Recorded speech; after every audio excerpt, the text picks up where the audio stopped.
Welcome back everyone.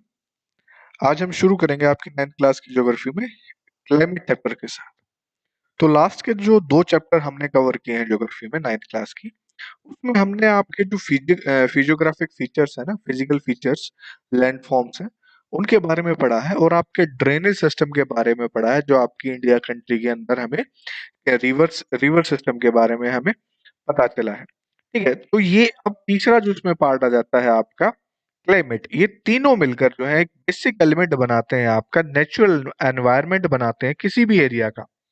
ठीक है, तो इस चैप्टर के अंदर जो है हम थर्ड पॉइंट जो आपका क्लाइमेट है उसके बारे में पढ़ेंगे। एटमॉस्फेरिक कंडीशंस जो है आपकी पूरी कंट्री के अंदर हमें कैसी एटमॉस्फेरिक कंडीशंस देखने को मिलती हैं। दिसंबर के अंदर इतनी सर्दी क्यों होती है हमारे यहाँ पर, और मई में इतना अनकंफर्टेबल हॉट, और जून जुलाई मई जून में इतना गर्मी क्यों हो जाती है आपकी, और जुलाई के अंदर जून जुलाई में फिर आपकी जो बारिश की शुरुआत हो जाती है, बारिश क्यों आ जाती है जून जुलाई में आपकी।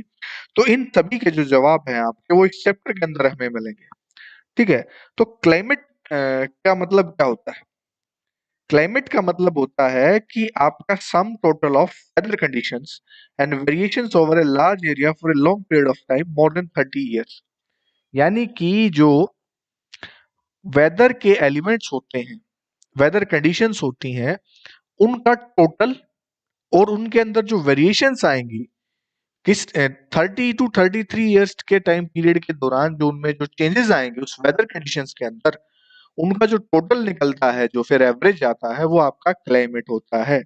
और वेदर कंडीशंस क्या होती है? वेदर क्या होता है आपका? वेदर होता है एक स्टेट ऑफ एटमॉस्फेयर।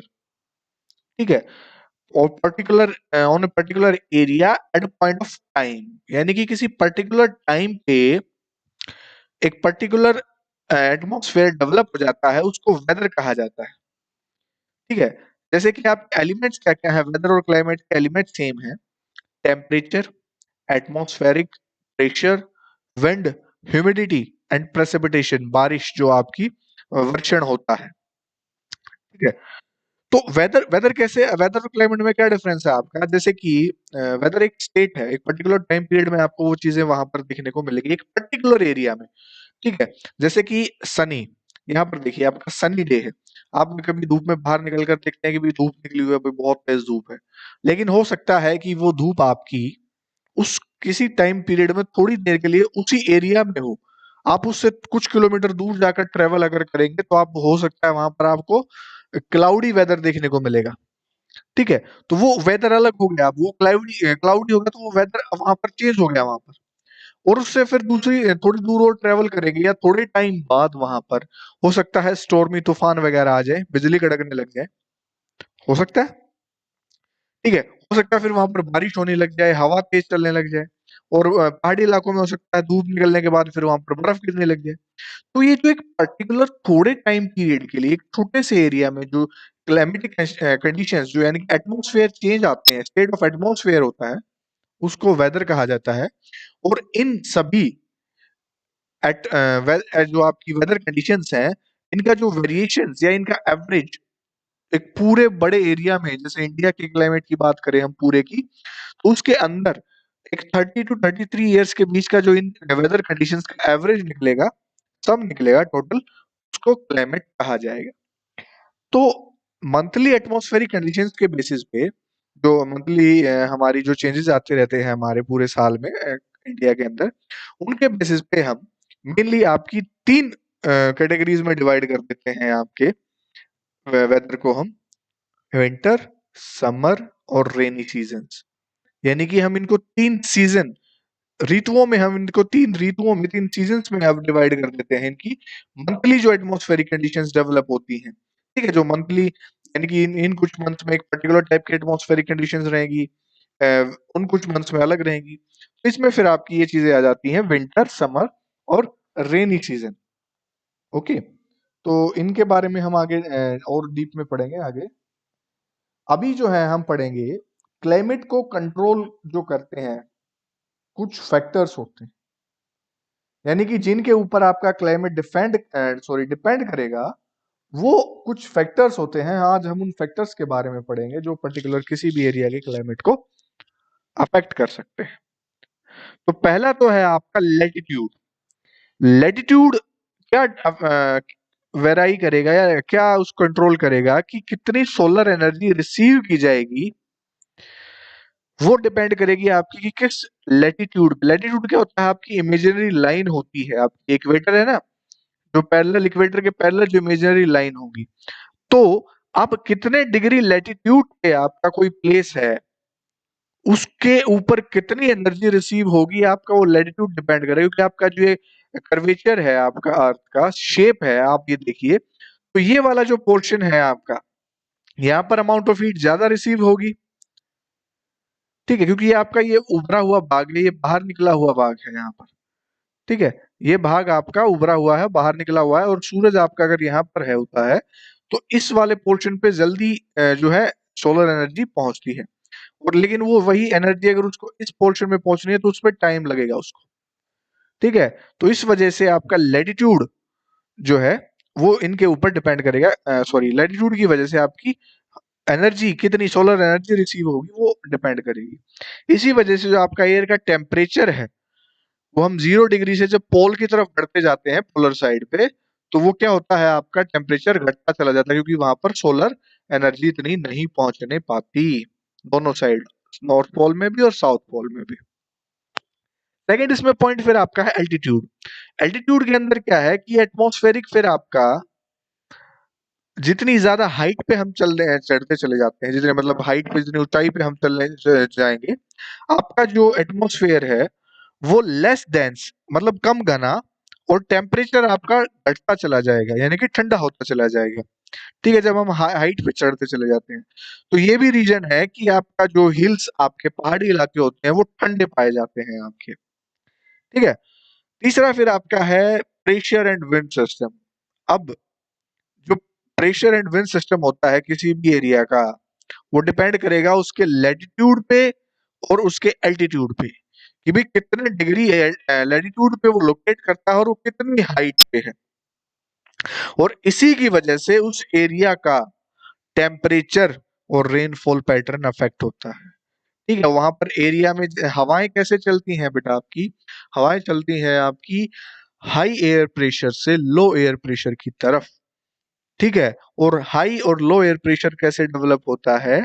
आपकी जहां पर टेम्परेचर ज्यादा होगा, हवा गर्म होके ऊपर उठ जाएगी, यानी कि वहां पर लो एयर प्रेशर डेवलप होगा। हाई टेम्परेचर होगा तो लो एयर प्रेशर होगा, क्योंकि वहां पर हवा गर्म होकर ऊपर उठ जाएगी। और फिर उस खाली जगह को फिल करने के लिए आपकी हवा किसी हाई प्रेशर, जहां पर लो टेम्परेचर होगा, लो टेम्परेचर की वजह से हवा वहां पर बैठ जाएगी, वो मोलिक्यूल्स एक साथ जुड़ जाएंगे, तो उस हाई एयर प्रेशर वाले एरिया से जहां पर ज्यादा हवा होगी, वहां से वो लो एयर प्रेशर की तरफ चल के आएगी। तो ये प्रेशर और विंड सिस्टम आपका इस तरीके से काम करता है, प्रेशर में वेरिएंस की वजह से। नेक्स्ट इसमें आपका है डिस्टेंस फ्रॉम द सी, जो आपके क्लाइमेट को अफेक्ट करता है। तो जितना ज्यादा समुन्द्र से दूर होगा कोई स्थान, ठीक है, वो उतना ज्यादा उसमें जो एक्सट्रीम वेदर कंडीशंस देखने को मिलेंगी। एक्सट्रीम यानी कि उतने ज्यादा वहां पर टेम्परेचर हाई होगा या लो होगा। कैसे होगा? क्योंकि समुन्द्र के पास जो पानी होता है आपका, पानी की वजह से जो है उसके आसपास का जो तटीय इलाके होते हैं, कोस्टल एरिया, उनमें नॉर्मल टेम्परेचर बना रहता है, क्योंकि पानी एक तो देरी से गर्म होगा दिन में, हीट को रिसीव करके। ठीक है, तो इस वजह से वो दिन में ज्यादा गर्मी नहीं होने देगा, वो हीट को रिसीव करता रहेगा। फिर रात को वो देरी से ठंडा होगा, वो गर्म हो जाता है शाम को, तो रात को फिर वो देरी से ठंडा होगा। और इसी वजह से रात को जो ठंड होनी चाहिए होगी, उसमें वो जो उष्मा, उसने जो हीट सारा दिन में रिसीव की है, उस हीट को वो रात को रिलीज करेगा, और कोस्टल एरिया पे टेम्परेचर आपका नॉर्मल बना रहेगा। तो ये आपका डिस्टेंस फ्रॉम द सी। तो जो जो समुद्र से फिर जितना अंदर चले जाते जाएंगे, वहां पर इसका इफेक्ट कम होता चला जाएगा, और वहां पर ये सिचुएशन एक्सट्रीम होती चली जाएगी। नेक्स्ट फिर आपका ओशियन करंट्स है।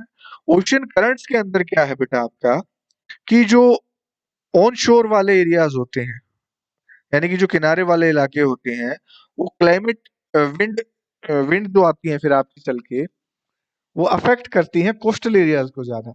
ओशियन करंट जो है, आप यहाँ पे देखिए ओशियन करंट जो है आपकी, वो चल के आएंगी तो वो जो कोस्टल उसके रीजन, आसपास के रीजन है ना, उसको अफेक्ट करेंगी।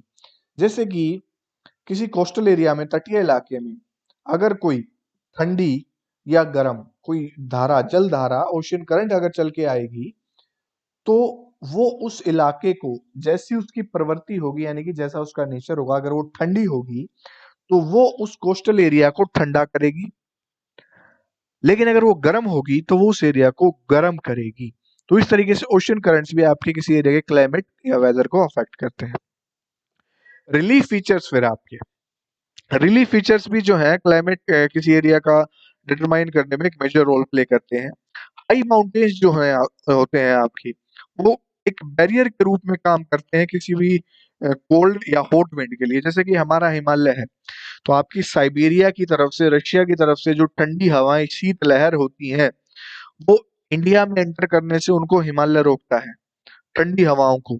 अगर वो हिमालय वहां पर नहीं होता तो आपका हो सकता है नॉर्दर्न प्लेन वाला एरिया बहुत ज्यादा बर्फ से ढका हुआ एरिया होता। ठीक है, तो ये आपका रिलीफ फीचर माउंटेन इस तरीके से काम करते हैं।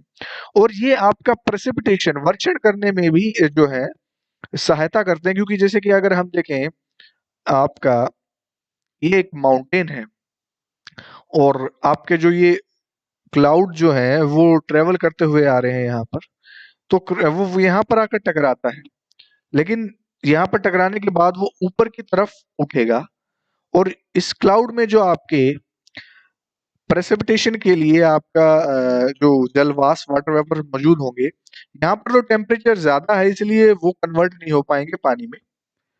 लेकिन जब वो हाइट पे जाएंगे, तो हाइट पे जाते हैं तो क्या होता है, आपका टेम्परेचर कम होता है, और हाइट पे इससे टकराने के बाद वो ऊपर उठते हैं, तो क्या होगा आपका, वो पानी, वो वाटर वेपर्स पानी में कन्वर्ट होकर बारिश के रूप में नीचे गिरेंगे। ठीक है, तो इस तरीके से ये बारिश लाने में भी आपके जो है माउंटेन्स मदद करते हैं।